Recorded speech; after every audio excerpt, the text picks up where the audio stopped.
This is One on One.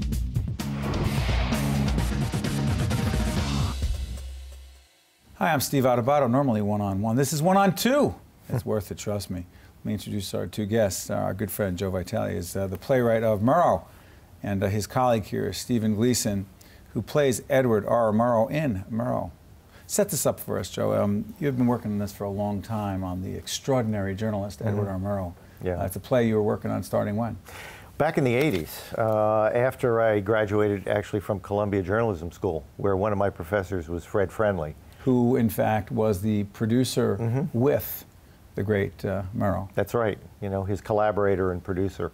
And based on Fred's stories, some of the great stories he told there at Columbia, I got to writing it and inspired by that. And actually, sometime in the mid-'80s, sent it to David Susskind, pretty famous producer. That's right. And Mr. Susskind really liked the play and tried for a while to actually get it produced.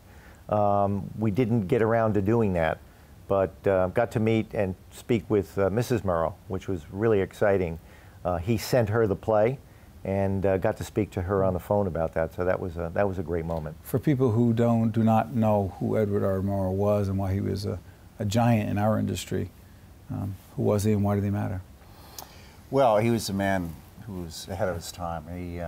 He had his fingers on what mattered in news, and he was like the first man, wasn't he, in World War II to bring that scene into people's homes through the radio.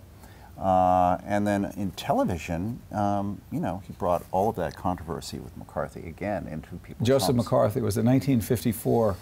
He took United States Senator Joseph McCarthy on, who was alleging to have these lists that he was going to expose American citizens, expose members of Congress, expose actors, red baiting, if you will. Right.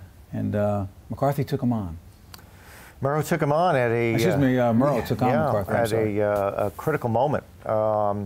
Amazing in some ways, because Murrow was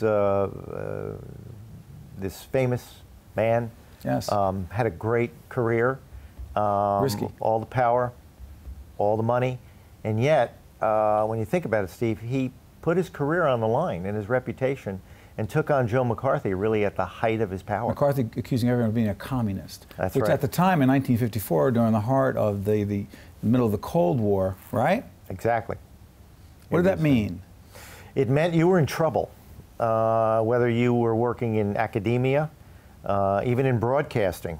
They had a publication out called Red Channels. They had lists, didn't they? Which, yeah, purported to name people in the media who were communists or communist sympathizers. It's hard to work if you're on that list. You didn't. The blacklisting. That's we right, heard right. about the blacklisting. So March 9th, 1954, Ed Murrow took on Joe McCarthy very directly in a way no commentator, reporter had ever taken on a political figure head on. Yeah. And it was quite a remarkable broadcast. And so you do this play, and you pick this guy to be Murrow. That's right. Why did he pick you? I don't know. We were talking earlier how I sent a video to him, and I kind of dressed up like him and did one of his speeches, as he would have. With the cigarette thing? I didn't have a cigarette. I should have.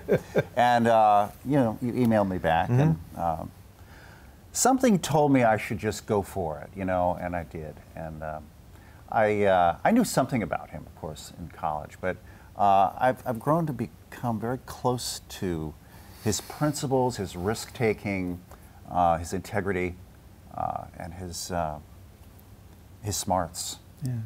Joe, the play, you know, we're taping this program in the winter of 2014. The play ran, right? Yeah, we had a reading at the Dramatists Guild January 24th. Reaction?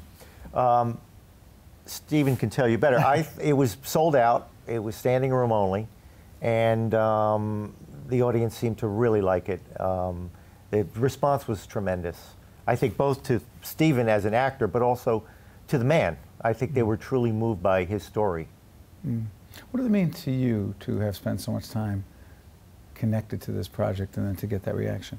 It's a great feeling because as a writer, you know, you work in isolation, and until your words are out there in front of people, you're not really sure about the quality of what you've done. But There's a lot of Murrow in the play. There's a lot of his actual broadcast in the play. So people can actually hear what it was like and see what it was like to listen to Murrow make those broadcasts. So it meant a lot to get that reaction. It also meant a lot. I think people have a thirst today and a hunger for that sort of integrity. You do think that? I do think that.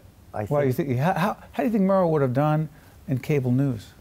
He would have fought it, I think. Yeah. Why? You think a little food fight going on in cable news? I don't know. I think he was the man at the time. Yeah, right. He was the perfect guy at the time, and thank God he was around. How wild that Murrow got pushed out. Yeah. Murrow got pushed out. The industry was changing quite fast, and not an entertainment guy, right? No, that wasn't his thing. Although he did person to person. He did person to person, which was not to be confused with See It Now. That's right. Right, there's See It Now. Right. The which news was show. Right. And there's person to person. Right, and entertainment. he went into their homes, you know, the Hollywood people, and he could do it. Yes, he did it very well, and was very highly rated. But he could do it both. Both. That was not his love. No, in fact, there's a famous quote, Steve. Somebody asked him once about that, and he was very shrewd because he knew you had to build up a certain amount of clout. Yes. And remember, Person to Person was one of the, really popular shows. Yes. He said, "I do the show I hate to be able to do the show I love." It's so true. He knew it. He knew it. It paid bills, didn't it? It paid the bills, and it gave him the clout and the standing to be able to do that. Let me ask you this in the time we have. Yeah. How do you think those of us who are in this business and live on, it's ridiculous, live on Murrow's shoulders. And by the way, WNET, our parent, if you will, in New York, the PBS flagship, it was Murrow who did the first broadcast. I know that, and I saw it. Who was there. You ever see it? Yes. Television can teach, television can illuminate, television can educate, and if it chooses not to do those things, it is simply wires in a box. That's right, and you use that line. That's my ending. Is it right? It's the last line. I'll never forget seeing that video, yeah, right? It's fantastic, yeah. It's true. It's a great broadcast, yeah. Prophetic. Yeah. It reminds us it isn't just the medium. Mm-hmm. It's what we choose to do with it, right? That's right. It's what you do with it. It's a challenge for all of us. There's a certain responsibility, obviously, and he took that on. Mm-hmm. Yeah. Exactly. What do you want people to remember about this guy? His integrity and his guts. He was a purist in many ways. And Eric Sevareid said something about him, which was from so CBS true, when he died. Right. And Sevareid was one of his colleagues. He said, "He was an original, a shooting star. We shall not see his like again." And I think that kind of summed it up. Well, it is a great service that you've done. Our friend Joe Vitale, a playwright of Murrow, and Stephen Gleason, who plays Edward R. Murrow in this play. I want to thank both of you for joining us. Thank you, Steve. You have a home with us. Thank you. And we're just in Murrow's world. That's right. We'll be back right after this. Thanks, guys. One-on-One with Steve Adubato has been a production of the Caucus Educational Corporation, celebrating 25 years of broadcast excellence. Funding for this edition of One-on-One with Steve Adubato has been provided by Wells Fargo, PSE&G, the New Jersey Education Association, Health Republic Insurance of New Jersey, New Jersey Sharing Network, MD Advantage Insurance Company of New Jersey, and by the Russell Berry Foundation. Transportation provided by Airbrook Limousine, serving the metropolitan New York, New Jersey area. One-on-One with Steve Adubato has been produced in partnership with St. Joseph's Healthcare System.